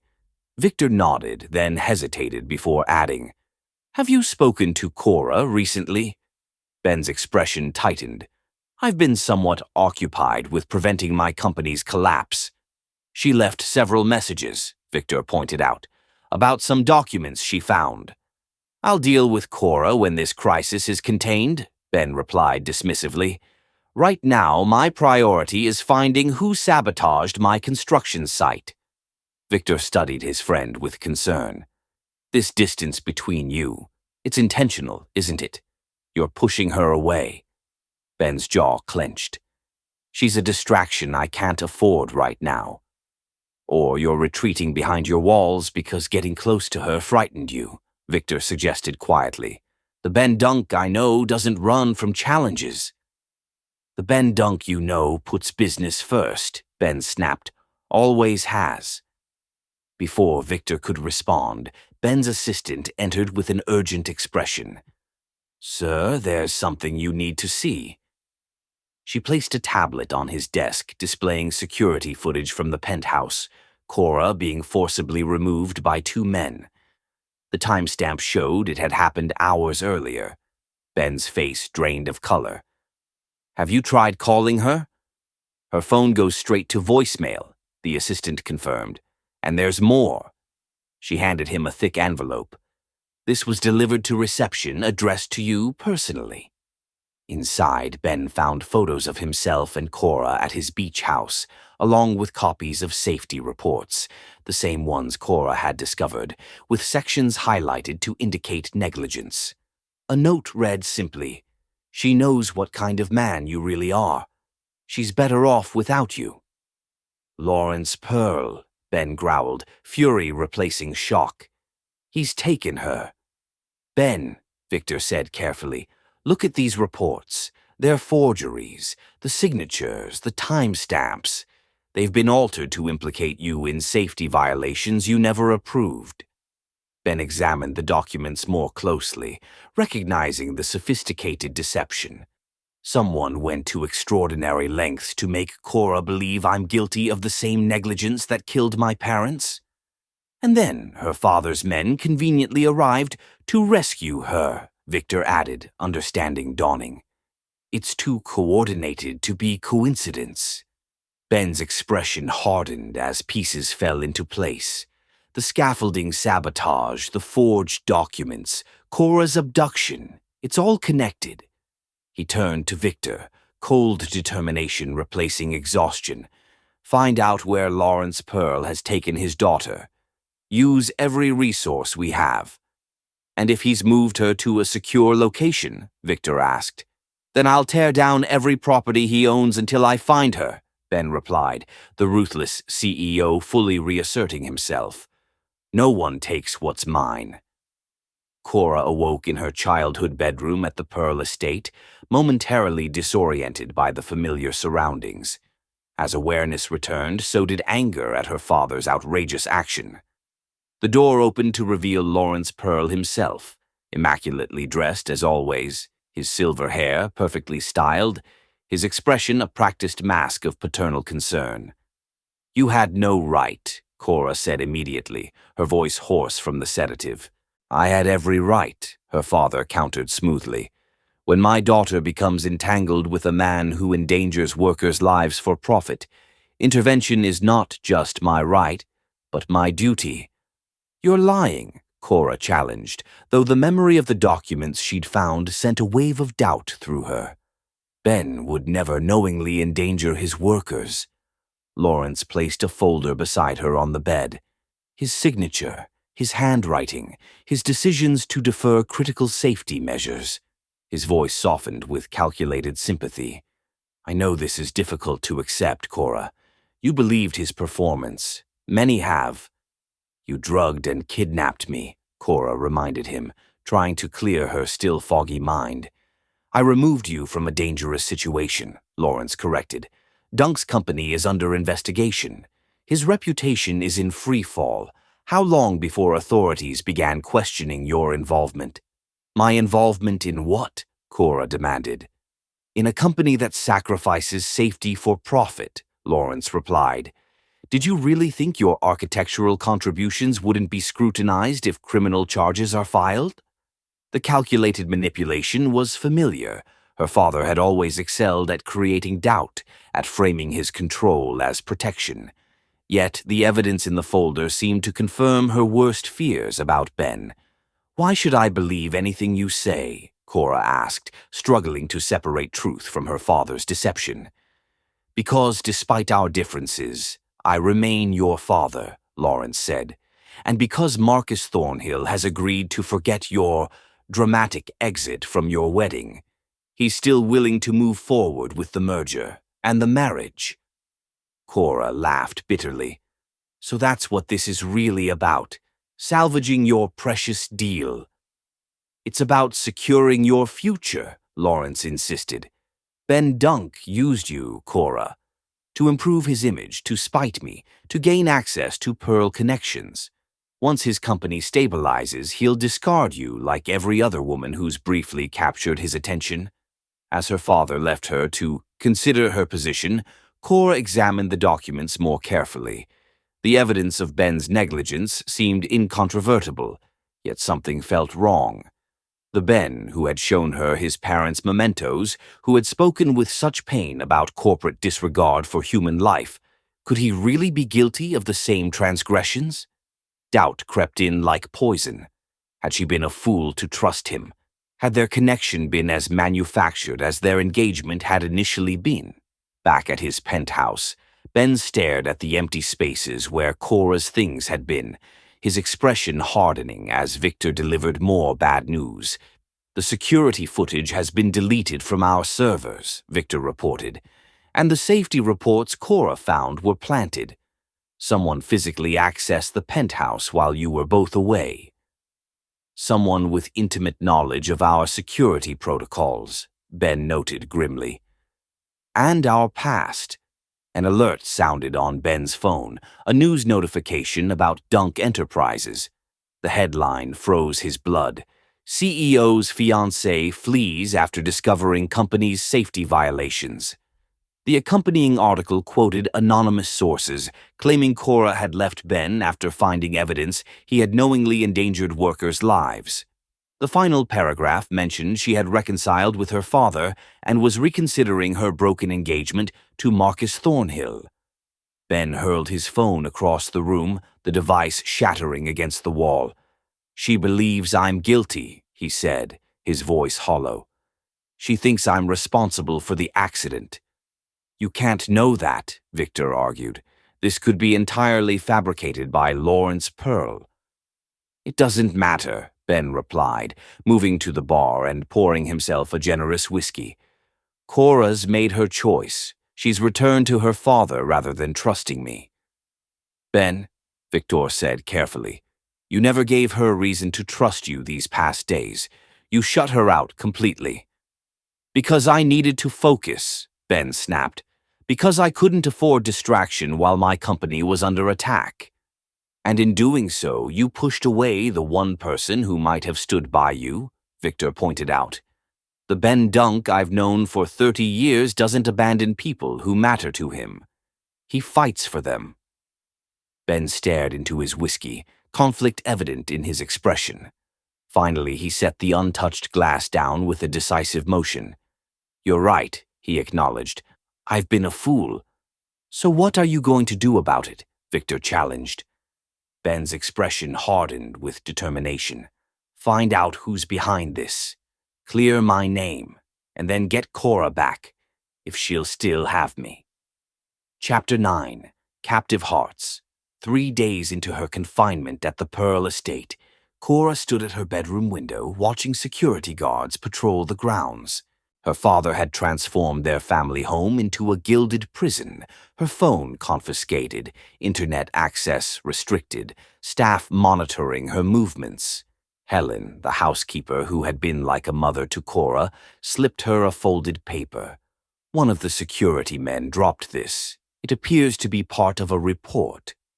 Alone again, Cora unfolded the paper to find what looked like an internal memo detailing the scaffolding sabotage at Ben's construction site. The document clearly identified the incident as deliberate tampering, contradicting the public narrative of negligence. If this report was genuine, Ben was being framed, and her father knew it. That evening, Cora decided to play along with her father's charade, joining him and Marcus for dinner. "I've been telling Marcus how devastated you were to discover Dunk's true character," Lawrence said smoothly. "Such a fortunate escape." "Indeed," Cora agreed, forcing a smile. "It seems I've had a narrow escape from several unscrupulous men recently." Marcus missed the subtle barb, reaching across to cover her hand with his. "Water under the bridge, my dear. Your father and I understand you were temporarily overwhelmed."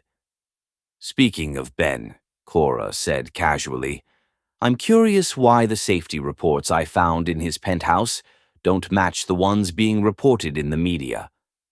A flash of tension crossed her father's face. "Trauma can confuse one's recollections, dear." "Have I been traumatized?" Cora pressed. "Or manipulated by my own father? Those documents I found, they were forgeries, weren't they? Planted for me to discover." "What my daughter needs," Lawrence replied coldly, "is to remember where her loyalties should lie." "My loyalty is to the truth," Cora countered. "Did you sabotage Ben's construction site? Did you endanger workers' lives to destroy his reputation?" As the argument escalated, Marcus made a revealing comment. "He'll never find you, you know."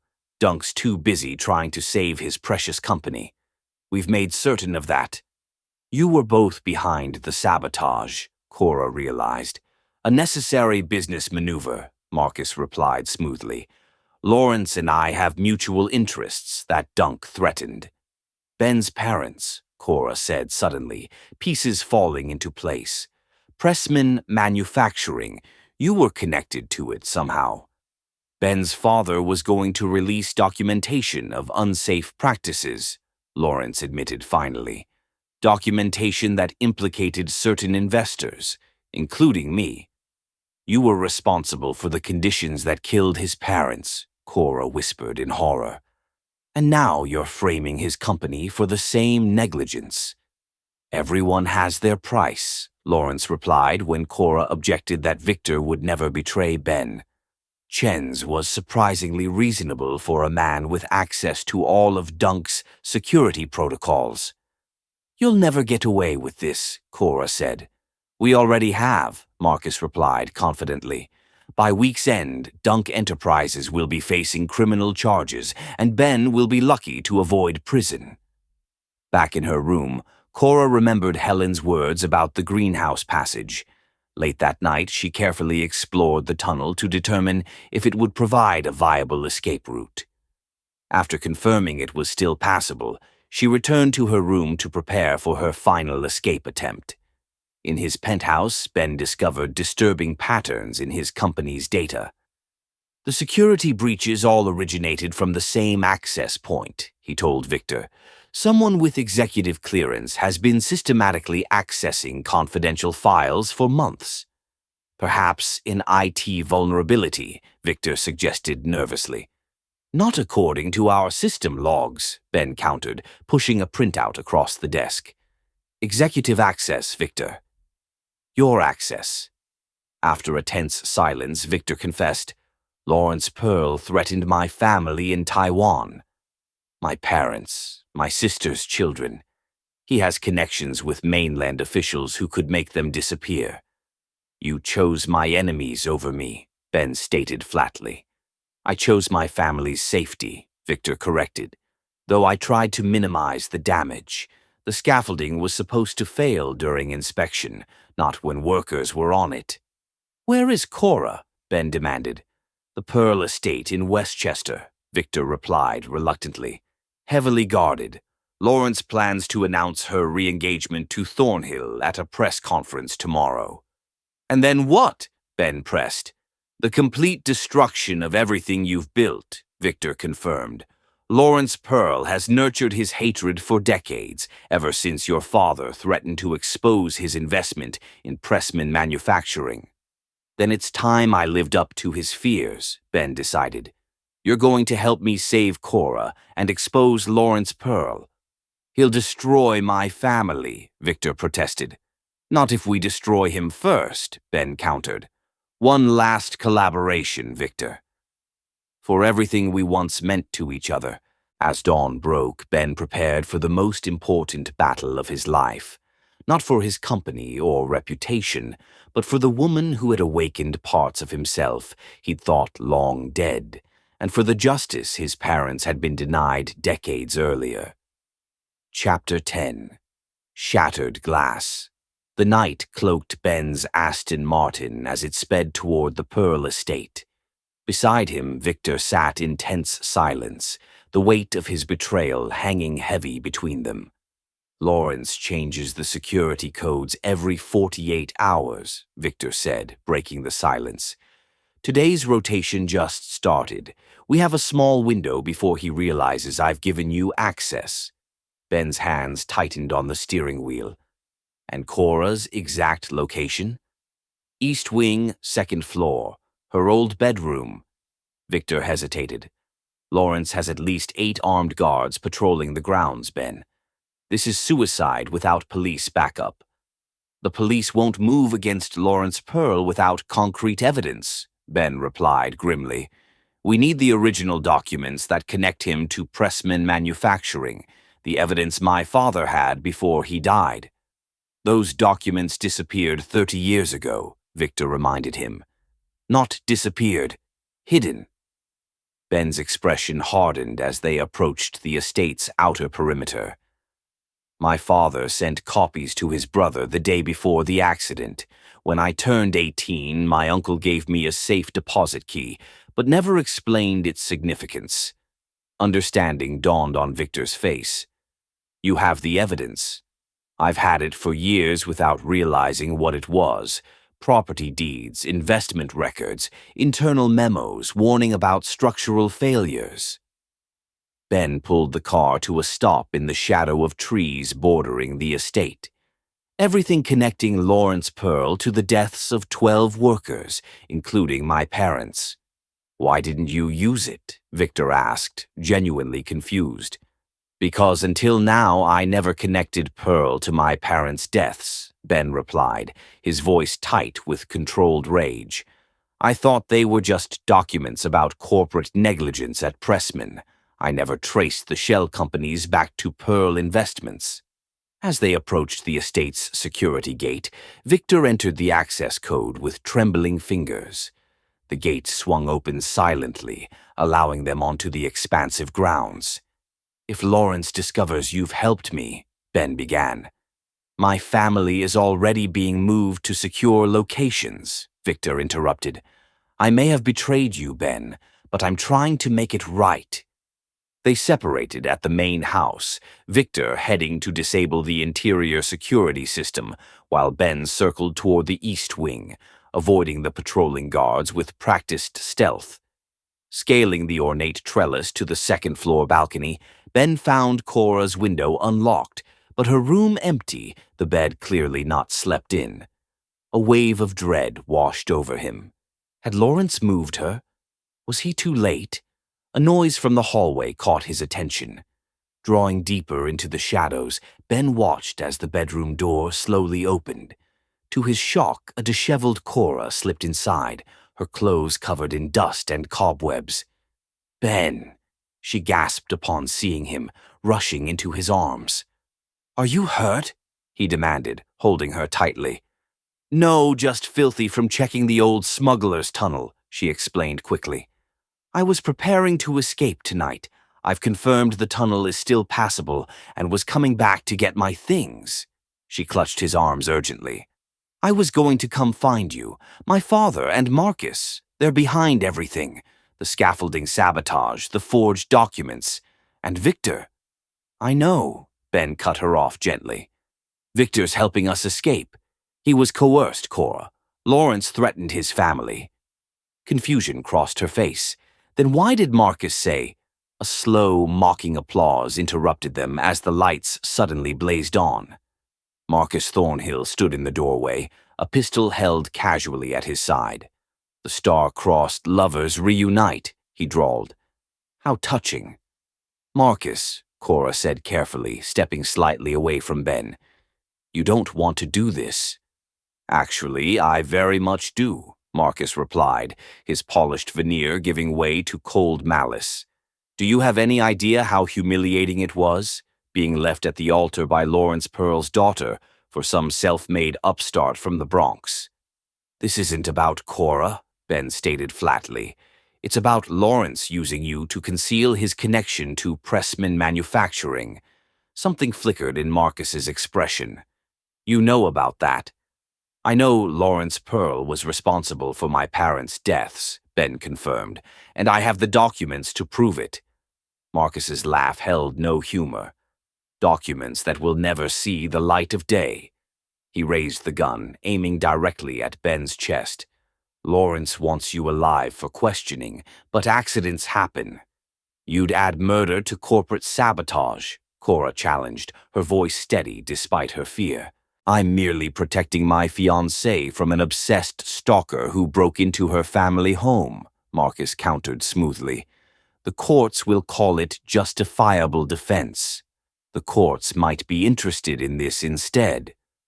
Victor's voice came from behind Marcus, accompanied by the distinctive sound of a cell phone recording being stopped. Your confession to corporate sabotage and premeditated murder, transmitted live to my attorney. Marcus whirled toward the new threat, his gun swinging wildly. In that moment of distraction, Ben lunged forward, tackling him to the ground. The gun discharged with a deafening crack, the bullet embedding itself in the ceiling as the two men struggled for control. Despite Ben's superior strength, Marcus fought with desperate fury, landing a solid blow to Ben's temple that momentarily stunned him. Seizing the advantage, Marcus scrambled away, retrieving the gun and taking aim once more. "No!" Cora cried, throwing herself forward. Another shot rang out, but from the doorway. Lawrence Pearl stood there, a second pistol in his steady hand, his expression cold as Marcus crumpled to the floor, wounded but alive. "Father," Cora whispered in disbelief. "Step away from him, Cora," Lawrence commanded, his gun now trained on Ben. "Mr. Dunk and I have unfinished business." "Lawrence," Victor began cautiously. "Silence," Lawrence snapped. "Your usefulness ended the moment you betrayed me, Chen." His attention returned to Ben, who had risen to his feet, blood trickling from his temple. 30 years I've kept my connection to pressmen buried. I won't allow you to destroy everything I've built." "Like you destroyed the lives of 12 families?" Ben challenged. "Including mine." "Necessary sacrifices for progress," Lawrence replied without remorse. "Just like you'll be." As Lawrence's finger tightened on the trigger, Cora moved with instinctive speed, knocking her father's arm upward. The gun discharged harmlessly into the ceiling, but Lawrence reacted with unexpected violence, shoving his daughter aside with enough force to send her crashing into an antique mirror. The sound of shattering glass was drowned out by Ben's roar of rage. He charged Lawrence with reckless abandon, caring nothing for the gun still in the older man's hand. Their collision sent both men to the floor, the weapon skittering away across polished hardwood. "You'll never touch her again," Ben growled, pinning Lawrence with a strength born of 30 years of contained fury. Lawrence struggled beneath him, his composed facade finally cracking completely. "You're nothing.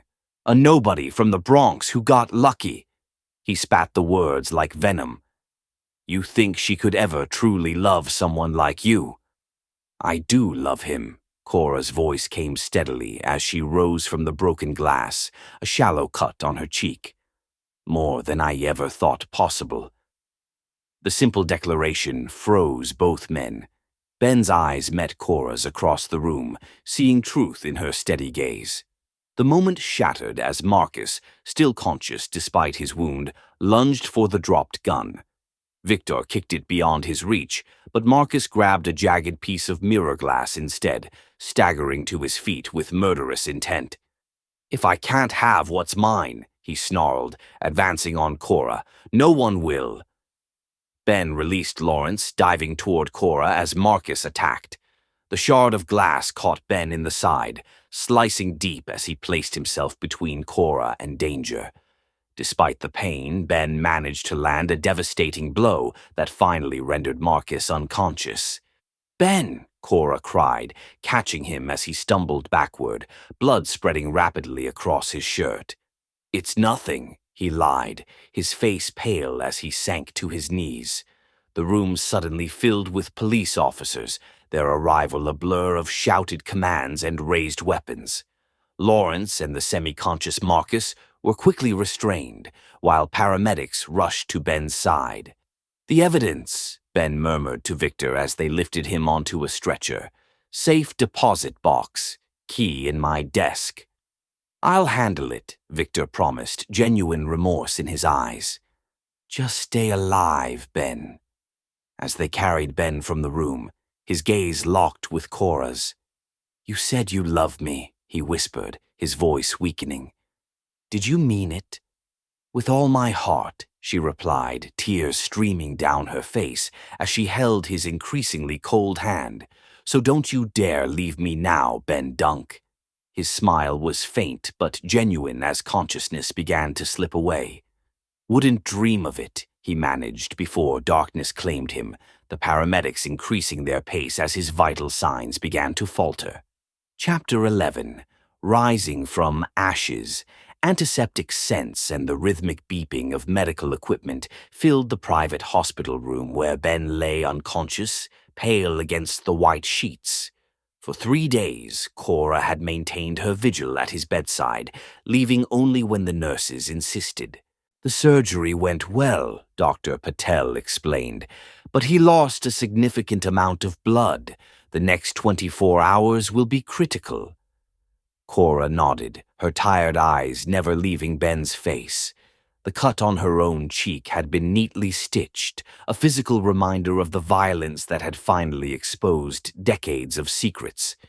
"You should rest," Victor urged, entering with coffee. In the days since the confrontation, he had worked tirelessly to make amends, providing authorities with evidence, handling press inquiries, keeping Dunk Enterprises functioning. "I need to be here when he wakes up," Cora insisted, accepting the coffee without shifting her gaze from Ben. Victor placed a gentle hand on her shoulder. "He's fighting for you, you know." The doctor said his heart stopped briefly in the ambulance. He came back when the paramedic mentioned your name. Tears welled in Cora's eyes.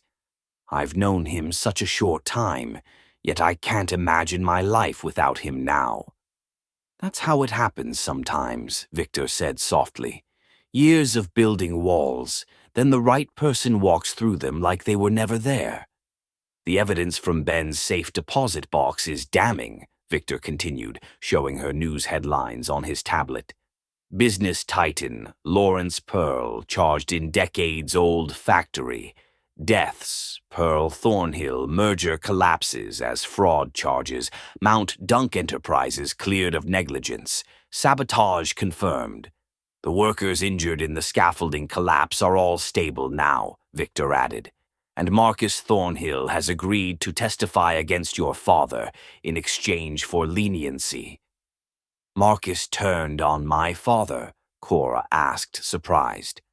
"Lawrence tried to make Marcus the fall guy for the scaffolding sabotage," Victor explained. "When Marcus discovered your father was planning to sacrifice him to save himself, he decided self-preservation was more important than loyalty. He's providing prosecutors with details of Lawrence's involvement in exchange for reduced charges." "He finally gets justice for his parents," Cora whispered, gently taking Ben's limp hand. "I just need him to wake up to see it." "Ben deserves happiness more than anyone I know," Victor said, regret heavy in his voice. "I nearly destroyed that possibility with my betrayal." "You were protecting your family," Cora replied without judgment. "Ben understands that better than most." "Still, I'll spend the rest of my life making it right," Victor promised. He hesitated, then added, "His mother would have loved you, you know. She was like you, brilliant, principled, unwilling to be intimidated by powerful men." The personal glimpse into Ben's past touched Cora deeply. She squeezed Ben's hand as if to share the moment with him, and to her surprise felt a faint pressure in return. "Ben," she whispered, hope blossoming. "Can you hear me?" His eyelids fluttered, then slowly opened. Confusion clouded his gaze briefly before focusing on her face. "Cora," he murmured, his voice rough from disuse. "You're hurt." She laughed through sudden tears. "Says the man who took a glass shard to the abdomen." "Worth it," he replied weakly, his hand tightening around hers. "Your father?" "In custody," Victor answered, stepping closer. "Along with Thornhill. The evidence your father preserved all those years ago has exposed everything. Your parents finally have justice, Ben." A complex emotion crossed Ben's face. Relief mingled with an old grief long carried. His eyes glistened with tears he was too weak to hide. "They can rest now," he whispered. His gaze returned to Cora, intensity shining through his physical weakness. "You said something. Before I passed out." "That I love you," she confirmed softly. "I meant it, Ben. Not the fake engagement, not the arrangement. I love the real you, the man who grew up in the Bronx, who remembers where he came from, who put himself between me and danger without hesitation." Ben's eyes held hers with an intensity that belied his weakened state. "I've been falling in love with you since you invaded my hotel suite in a ruined wedding dress," he admitted. "I just couldn't admit it, even to myself. I was afraid of caring that much again." "I know," Cora said gently, "but some risks are worth taking." Victor cleared his throat. "I'll give you two a moment," he said, tactfully withdrawing.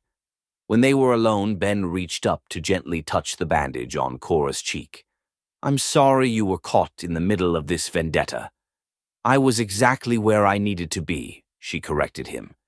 "And where I intend to stay, if you'll have me." "For real this time?" Ben asked, vulnerability naked in his expression. "No business arrangement, no strategic alliance." "For real," Cora promised, leaning down to kiss him gently. "Just us, building something genuine together." As she drew back, Ben's eyes drifted closed, exhaustion reclaiming him, but his hand remained firmly clasped in hers, a tangible connection neither intended to break again. Outside the hospital room, Victor stood guard, a silent promise to protect the rare happiness his friend had finally found, and perhaps, in time, to earn forgiveness for nearly destroying it. Chapter 12. Architects of Love.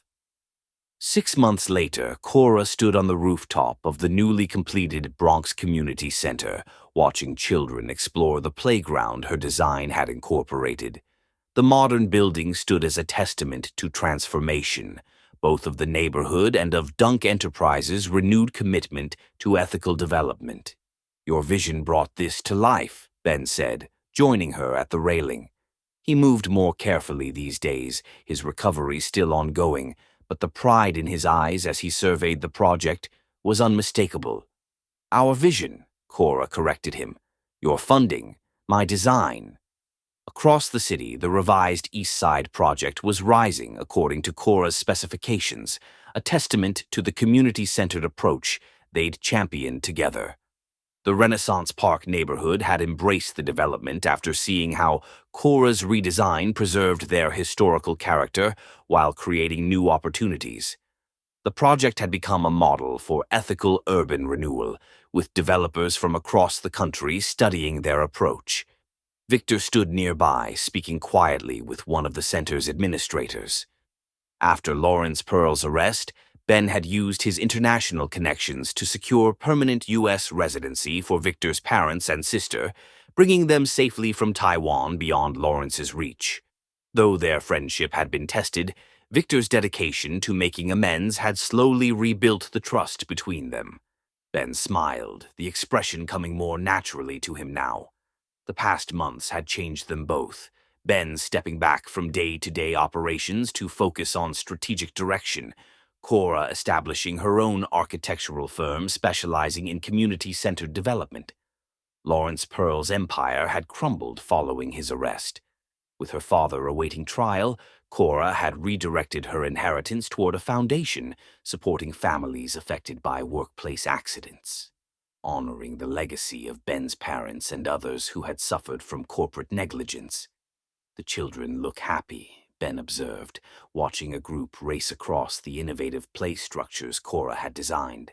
"That's the highest compliment an architect can receive," she replied. "Not awards or magazine features, but seeing people genuinely enjoy the spaces we create." The rooftop garden where they stood represented their collaborative vision, a green oasis in the urban landscape, accessible to community members rather than reserved for wealthy tenants. Throughout the building, similar touches reflected their shared philosophy, beauty and functionality, serving community needs rather than corporate profit. "I have something for you," Ben said, reaching into his pocket. "A token of appreciation for everything you've accomplished here." Instead of the expected small gift, he withdrew a simple black velvet box.